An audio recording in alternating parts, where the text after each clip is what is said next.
I come to you with great news of excitement, talking about the arrest of bandits, and of course, I will bring you the video to watch. And this time around, we are talking about 2 states. The first one have to do with Yobe State. As you can clearly see as you watch in the video, I will allow you to watch shortly. You can see a handful of bandits apprehended as they were being interrogated, of course, by the locals. The second one have to do with bandit as well. Of course, this time around, a bandit leader who was captured in Katsina State. And of course, it was equally done by the local. But I must say at this time, at this point, that the locals are doing wonderfully well. And of course, that lays credence to the point most of us always canvass, that the locals had the well with that to address this level of insecurity, particularly this one that is occasioned by Fulani militias. And as you have it, you are watching this video shortly, but let me, a quick one, bring to you what happened recently, secret to security situation in the country. This one is tweeted by a Twitter handle that goes by the name Divine. He's saying, breaking in Igandu, Borno State, Iswa fighters attack a military base and several soldiers are feared dead, with others injured. With other injury. But I must say that this is a sad one. This is not the type of news we hope to be hearing. We understand that the other time we heard a similar news was the compromising of the military base. It's a sad one. I must tell you, our prayer and our hope is the arrest of bandits, decimation of bandits, not destruction of military and those who are fighting to keep everyone safe. But a quick one, let me quickly bring you this. Shortly after this, you are watching the video right away. This one is coming from the Punch, of course, a tweet from the Punch newspaper. I must say this is not equally palatable. He's saying terrorists kill 70 soldiers in Borno ambush. A very sad one indeed. We don't hope to be hearing this. All we want to be hearing is arrest of bandits, decimation of bandits, neutralization of bandits by the locals, by the armed forces. That is what will gladden our hearts. But let me quickly allow you to watch the first one that comes from Yobe State. Of course, a situation where a handful of bandits were arrested. As you watch, you can clearly see their arms and ammunition as it were displayed on the floor. But let me encourage you as you watch. Let us get your reaction. Let us know your thoughts. What are you talking about this? What are you thinking about it? We shall come back to further this conversation after you have watched. Do not forget that I'm bringing you a second one that happened in, of course, Katsina State. Watch as we come back to further this conversation. Kwarai da gaske. A lokacin da suka zo suka kama ni, shi wannan din wai baba Adamu ko shi yake jagoran su ma suke shi ne akan gaba ne. Shi ne shugaban su. Shi ne shugaba. Da haka muka fita har jejin da suka kai ni. Alhamdulillah. To kuma duk wani abu umarnin sa suke bi, shi suke shi ne dai oga. Kwarai da gaske. Alhamdulillah. Wani abin da ya faru mai girma gwamna hankalinsa ya tashi. Gaskiya ne. Ya mun waya ya ce lalle da yadda mutanen nan suka shiga nemo su. Haka ne. To alhamdulillah ga su nan da yanzu na kama su. Ga duk wannan bindigogin su ne bindigogin su kenan ba su da bindiga ko ɗaya a hannun su. Gaskiya ne. Sauran wanda ban kama ba su ma kuma zan kamo su. Amma dai bindigogin su duka sun kare su ne wa'annan bindigogin su kenan. Allah baka nasara a kayan su. Da haka me zaka yi wa godiya mai girma gwamna? To a'udhu billahi minash shaitanir rajim bismillahir rahmanir rahim. Farko sunana Alhaji Sama'ila Magaji da nejin jama'are. Wadda na hada a baya da ibtila'i. So having watched the video, what are your thoughts? Obviously, personally, it gladdens my heart. I will allow you to watch the second one shortly. But the question is, from what we are saying, it shows that the locals should be given an opportunity to drive this fight against insecurity. That is where personally I say, let Sunday who have indicated interest to salvage the situation in Kwara State be given an opportunity to do that. But I want to say that in the past, we saw a Sunday who rose to the occasion in the time we had a challenge in Iganga in Oyo State. We saw how he was bold enough to address it. But let me allow you watch the second video before we further this conversation from there. Ya sunanka? Bishir Abubakar. Wani gari? Gwarjo. Wani lokal gama? Mata hazali ko gama. Shekara ka nawa? San kai 50. Wani yare ne kai? Bahaushe ne. To ga ka a gurin hukumar ciwo da ke jihar Katsina. Bisa zarginka da informanci da sai barayi fetur da abinci. Za ka iya faɗa abubuwan da kuka yi wa tare da wa'annan mutanen? Na farko ka taɓa kai masu fetur? Na taɓa kai masu ɗaya, shi ma ya kai galan nawa? zai kai galan ɗaya.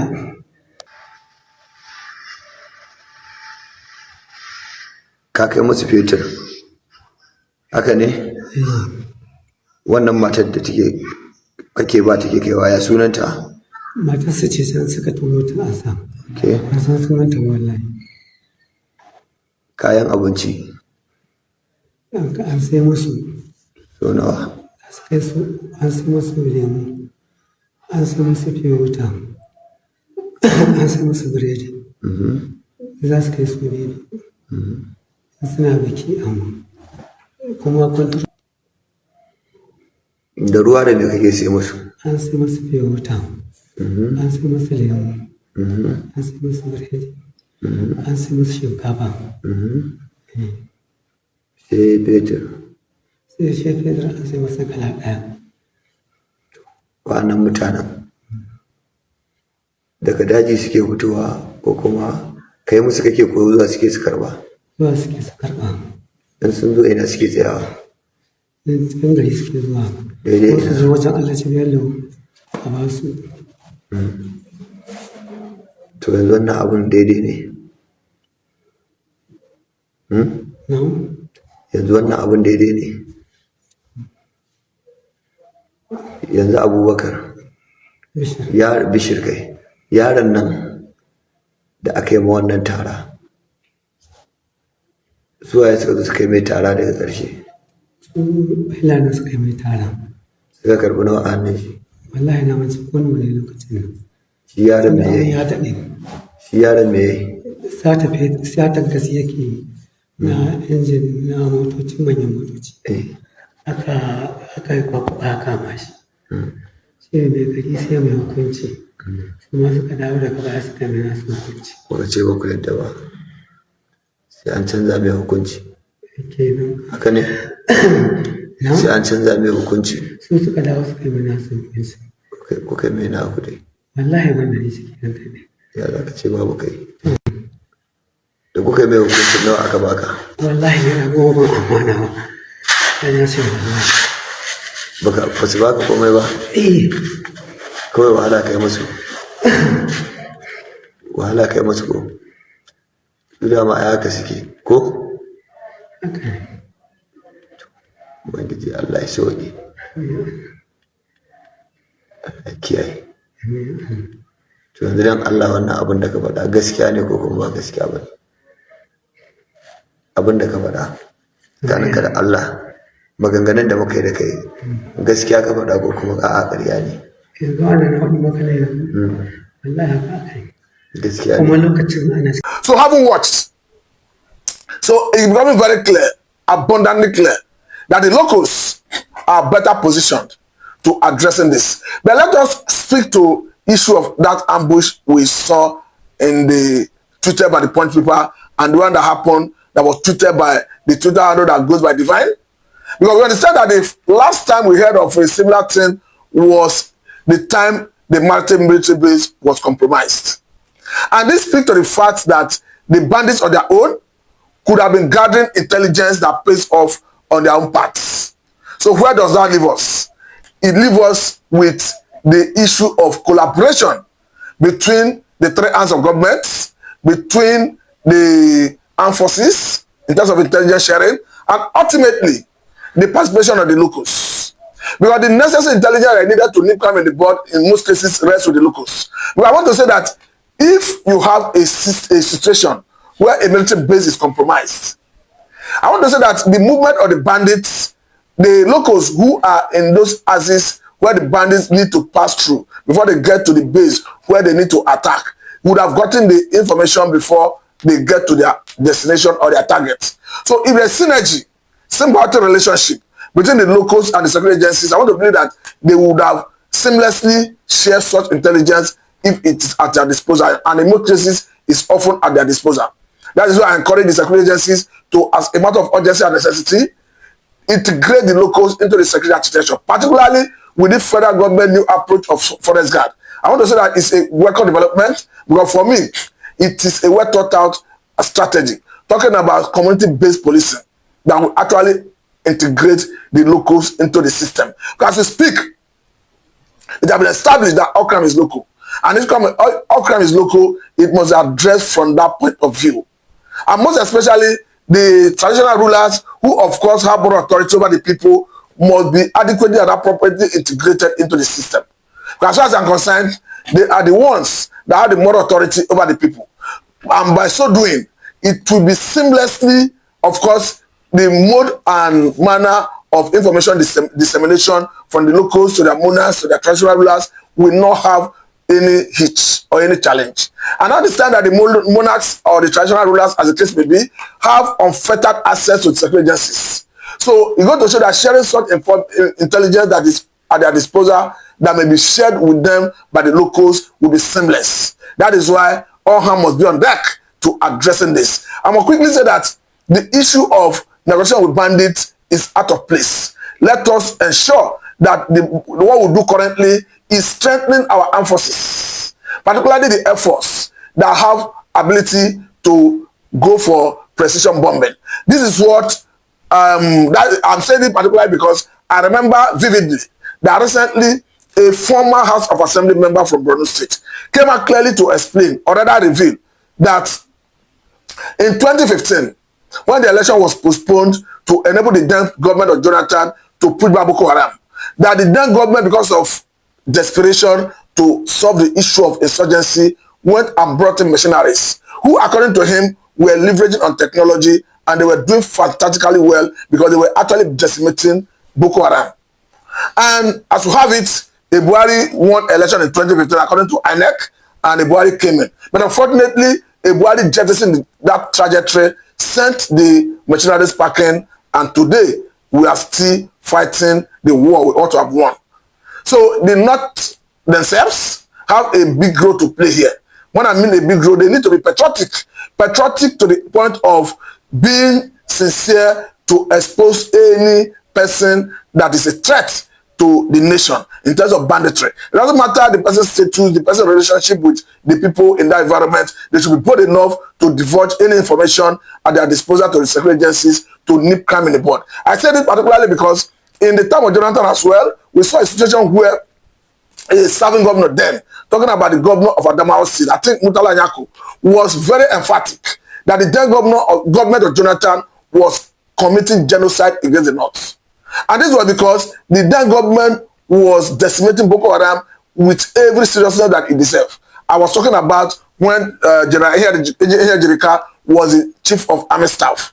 But what we are saying currently is, let us have a situation where we encourage the armed forces, federal government, state governments, local governments to synergize and together build monopoly of coercive power. But I must say that that is what is necessary, that's what is needed to police every inch of Nigerian territorial integrity. But as we speak, both the local government chairmen, the state governors, the president himself have all collectively in their respective positions sworn to an oath to protect life and property. More so, as the constitution is very clear about what shall constitute the primary purpose of governance. Talking about section 40, section 2B of 1999 Constitution as amended, that says that the welfare of the people and their security shall be primary purpose of governance. Even as we speak, it's on record that the president, the governors, local government chairmen have all sworn to an oath to protect lives and property. That takes me to my personal advocacy, talking about devolution of power to the state governors to enable them adequately perform that role. You understand that going by the current security architecture, the governors do not literally command the security architecture in their respective states, because the commissioner of police in a particular state, the director of DSS in a particular state, and all the other security heads in the state are not answerable to the governor. They do not take orders and command from the governor. I think that has been a very big problem, considering the challenge that the Zamfara State governor echoed recently, that his capacity as a governor, that he has been able to acquire some level of technology that enables him to know the movement and location of bandits. But that what is lacking is the ability for him to command and move them into operation. But I want to believe that this community-based approach policing of federal government, talking about the forest guard, has come to give the governors the leverage, the opportunity to command and control the security architecture in their respective states. Hence, federal government have come out clearly, even Mr. President made it very clear recently, that the governors, the states, should be ready to recruit, of course, personnel for the forest guard. And we understand that even the president himself have made it very clear that they will be strengthened, talking about the forest guard. And when we are talking about strengthening at this level, we are talking about the ability of these forest guards to be armed, to be able to combat crimes and criminality.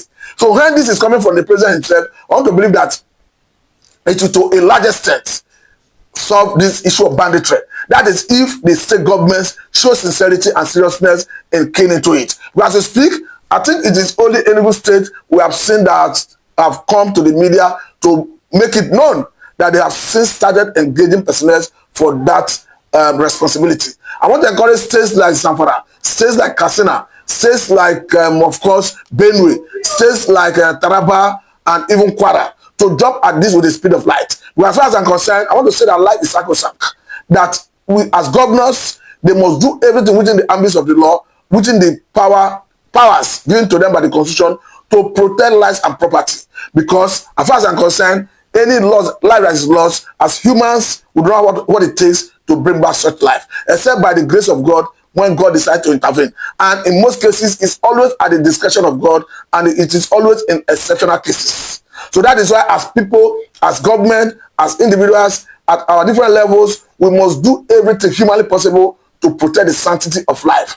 But let me quickly say that the issue of out-of-school children in the north have a role to play in all of this. That is where I encourage all the stakeholders from the northern part of the country to rise to the occasion to ensure that they give the children from that region adequate education. Because as we speak, recently I had an issue when some people from the north started blaming federal government for out-of-school children in the north. I take exception with that because I understand that under universal basic education, actually it behoves on federal government, state government, and local governments to train Nigerian child. In other words, the responsibility of training Nigerian child rests with the federal, state, and local governments. However, what behoves on federal government to do is the policy direction and the funding. And this they do for the 36 states without exception. Now the question is, why is it that we don't see as much as out-of-school children in the north? Why is it that we don't see as much as out-of-school children as we see in the north, in the southern part of the country? I think it leaves us with one speculation, that the stakeholders in the north are not willing, ready to give the downtrodden the necessary education. Because as far as I'm concerned, any child refuses to give education, you allow to grow in the wild, is a potential Boko Haram member.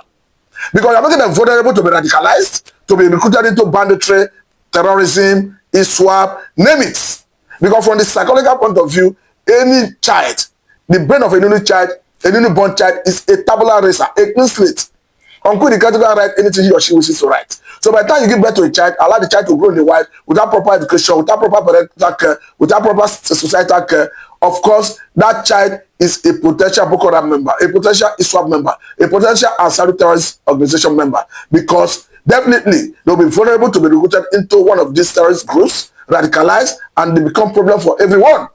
That's why I question the sincerity of the northern stakeholders, because as we speak, Sheikh Gumi, who always canvass amnesty for bandits, non-kinetic approach in fighting bandits, is a sheikh himself. He has a moral burden as an individual and other clerics in the region to tailor the life of the children from the crowd. So the question is, why is it that they are failing in their responsibility from molding the children? At the end of the day, they grow into adulthood and they become a problem, because once they are radicalized, they are already a problem for everyone, not just the northern region, but the entire country, because the funding being used, the fund being used to fight insecurity is a common word from the federal purse that could have been used to diversify the economy, to develop the educational sector, the health sector, road infrastructure, even production sector, even diversifying the economy into solid mineral and agriculture. So that is why somebody should be bold enough to tell the North that you must write to education to ensure that you take the children out of the streets. Give them proper education so that they can become useful to themselves, to their society, to their states, and to Nigeria in general. But I must say a very big thank you for that. This is Mr.